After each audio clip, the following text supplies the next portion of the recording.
Welcome to 108 Contemporary, a nonprofit fine craft organization in Tulsa, Oklahoma.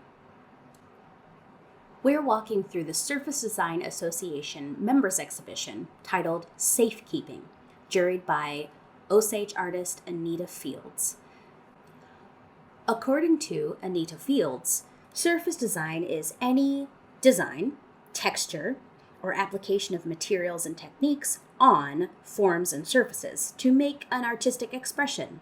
So you can think of stamps, adding texture, adding color and pattern. And in this exhibition, she said that she was looking for artists who really pushed the boundaries of what their material is usually used as, or the techniques are usually used for. Let's take a closer look at some artists who use paper as part of their work for safekeeping. Michelle Heather Pollock used bookbinding techniques to create this sculptural piece. Charlotte Schmid-Maybach used sewing and hand embroidery techniques on kozo paper, while Kalope Munoz used quote-unquote treeless paper to make a statement about environmentalism and conservation. Paula Dom used handmade paper to create shoes and a backpack in her sculptural piece. Do you think you'd wear a paper backpack? Artist Xixing Lin first spun paper into thread and then wove this large wall tapestry.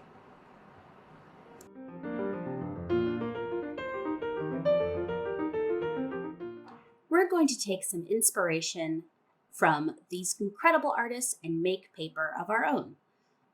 In your kit, you'll find instructions, construction paper, could be any color, some dissolvable stabilizer, often used in embroidery projects, some moss, embroidery thread, and of course your organza bag.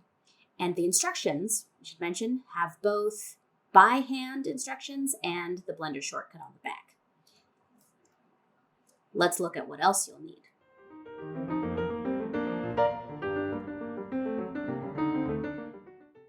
Before you start, look around and see what else you can add. I'm going to use some recycled paper, something I pulled out of the recycling bin because it's wrong, but it has some nice color on it. I can use the paper towel that I used to protect the desk while I painted my nails here at the gallery because I wanted them to look nice on camera.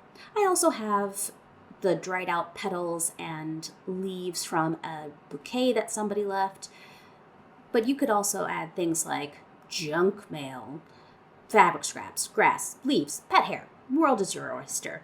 Anything that could be fibrous, that has fiber in it, can go in your paper.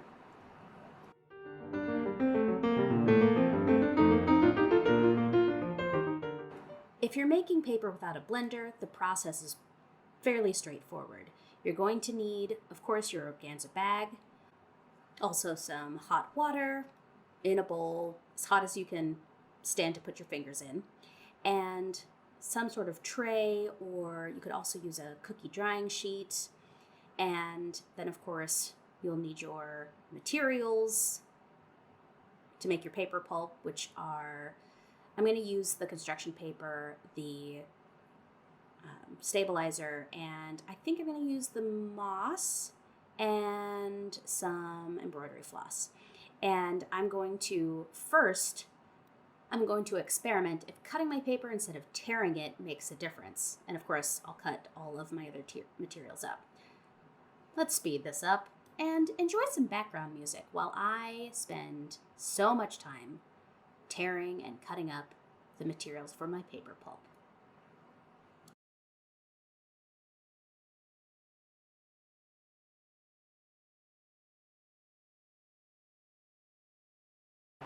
Now that I've cut all my moss, my floss, and the construction paper to make the paper pulp, I am going to, add in another material. I'm going to use that paper towel.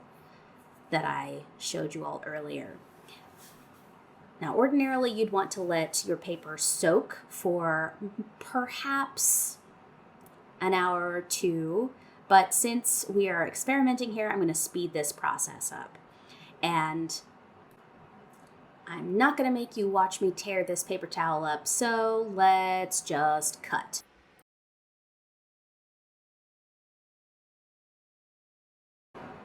Now that everything's added, I'm ready to include the stabilizer. It's going to dissolve into the water because it really is kind of like a glue. And if you don't have stabilizer in your kit, you can always add just a touch of either Elmer's glue or Mod Podge, and that might help things stick together a little bit. Now, if you use too much water, then the stabilizer is not going to do much. So, as you'll see later, it's going to be helpful to make sure that you add all your ingredients to just enough water to cover them, and then your stabilizer will go into that mixture. Also, if you're adding something like petals or grass, towards the end is a good time to add it. Now, grab your bag and pour the entire mixture over a tray, or if you don't have a tray like mine, you pour it over a sink, into your organza bag. Now, here's my other experimentation point. I'm going to pour this on top of my organza bag instead of inside it. This way I can add some of my natural elements without worrying that the colors will fade and bleed into each other. I'm going to speed it up, and then I'm going to pour all the excess water from my paper pulp into the sink. Here we go. My paper pulp is still pretty wet, and now I'm just going to take it outside and leave it to dry in the sun. I don't think that it's going to hold together as well as if I had torn everything instead of cutting up all my paper, but we'll see. It's 91 degrees today, so I'm going to guess it's going to take about half the day to completely dry out. Good luck, little experiment.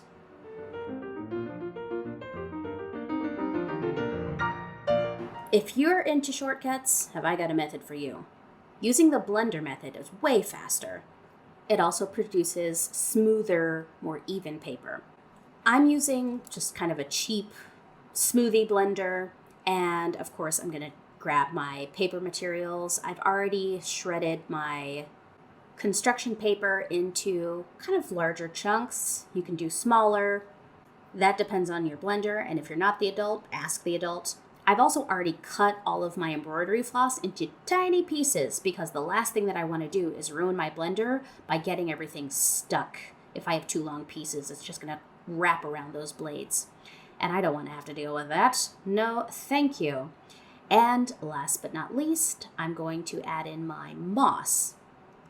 This I also tear into smaller pieces, but I don't have to have it as small as I did when I was making the paper entirely by hand because the blender will take care of that for me. And I have my recycled paper, and I'm going to add in my stabilizer right when I first start instead of having to wait.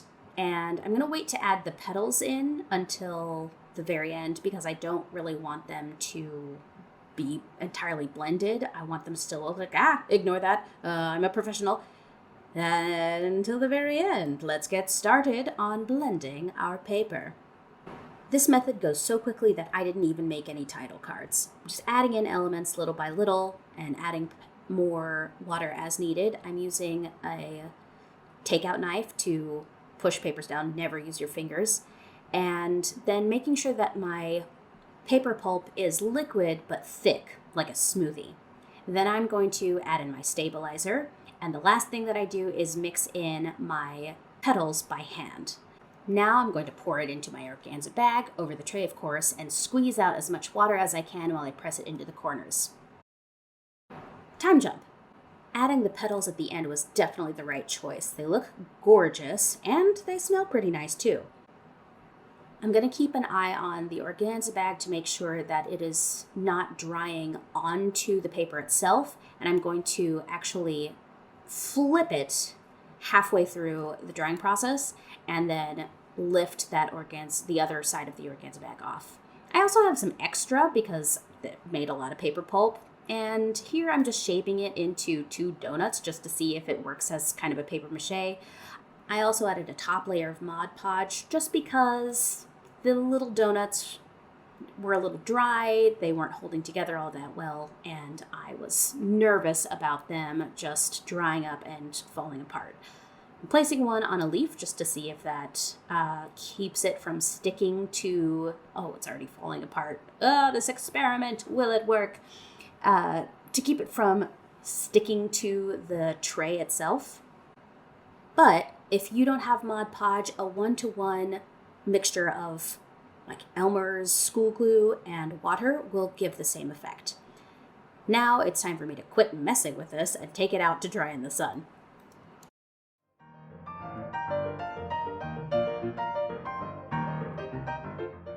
It's been a full day, 24 hours later, and I'm ready to look at the results. Now, the paper that I cut up, as you can see, is extremely fragile. Oof. It did help to have the petals and leaves on the bottom, but this paper really easily comes apart, which I think is because I cut it instead of tearing it. It actually needs those rough edges to have some filament, some fiber to prevent everything from falling apart. Those overlapping fibers can really help bond everything together. By contrast, here's an example that I tore all the edges by hand. You see it's very rough, but it holds together much better when you tear it. And you can see that having those rough edges allowed the fibers to overlap and bond instead of having smooth edges that didn't have anything to latch on to. So experiment failed, but let's look at our other example, the blender method. Beautiful. Look at this paper. It also still smells good. Thanks, petals. And my little donuts didn't turn out too bad. They're still kind of drying. And this one that I added on petals to after I Mod Podged it already, it's turned out okay. But if I wanted it to really hold together, then I would have to Mod Podge the other side of it, just do a quick coat. Now for the star of the show. I'm speeding this up just so you don't have to spend all of your time watching me cut the organza bag off of my paper. Now, something to keep in mind is that the organza bag itself has some folds, those corners, so there are some areas where I couldn't prevent it from kind of getting the paper from getting stuck in those corners and overlapped edges. But it's easy enough to cut those edges, and I can always trim everything up at the end if I want a really nice smooth edge.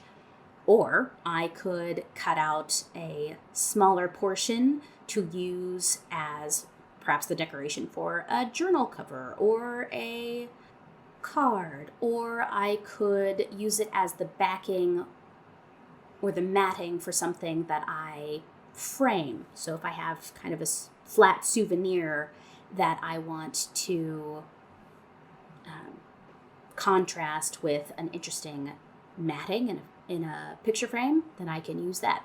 Also, this organza bag I'm going to use the string to tie onto those little paper donuts that I made and make ornaments out of them.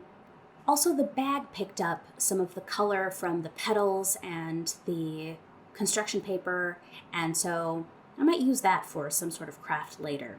Reduce, reuse, recycle. This is an incredibly sustainable craft here, people. We are all about preservation. It's part of safekeeping.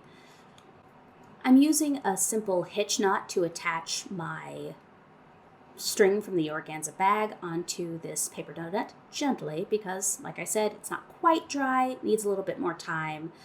And if you're following along and you had extra paper pulp that didn't quite fit in your organza bag when you were making the flat paper, what did you do with the extra? Did you create something unusual that you wouldn't have thought of without experimentation?